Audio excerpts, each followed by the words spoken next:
Gusto mo bang palitan ng Chinese na pangalan ang iyong Facebook account?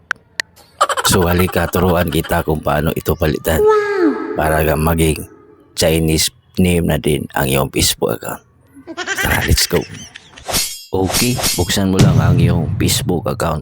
Sundan mo lang ito, kaibigan, hanggang matapos para mapalitan mo na ng Chinese na pangalan ang iyong Facebook account. So itap mo lang itong profile pic ng iyong Facebook account. Tap mo lang itong 3 lines. Tap mo lang itong settings and privacy. Tap settings. Tap account center. Tap mo lang itong profile and personal details. Tap mo lang itong Facebook account mo. Itap mo lang name. Then itap mo lang itong first name. Then i-delete mo lang. Then punta ka dito sa keyboard. So itap mo lang itong 4 na square. Then bilhin mo lang itong translate. At dito papalitan natin ito ng Pilipino. Yan.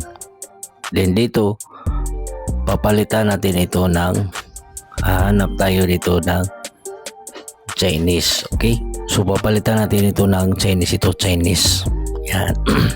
At dito ita-type mo yung pangalan mo. Halimbawa Henry. Yan. So halimbawa Henry. So magta-translate siya ng Chinese. Then i-proceed mo lang dito sa middle name kung sakaling may gusto kang middle name. At pwede rin hindi. At punta ka dito sa last name, cancel mo lang. Then ganun din, tap mo lang itong 4 na square. Tap translate. Then tap mo lang ito, ipalitan mo lang ng Pilipino. Then dito wag mo na lang palitan, Chinese pa rin. Okay? Then ang iyong apelido pwede rin i-type mo lang. Yan. Type mo lang yan. Then magcha-Chinese na din yan. So i-check mo lang. Check. Yan. So tap mo lang itong review change. And pipili ka lang dito kung ano ang gusto mo. So halimbawa ito ang gusto mo. Yan, save change. Lagay mo lang dito yung code kung saan sinisend sa yung WhatsApp o kaya sa messages. Tap mo lang itong continue.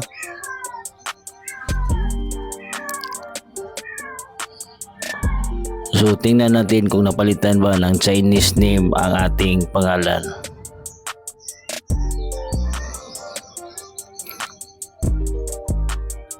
So congrats kaibigan, Chinese name na ang iyong pangalan.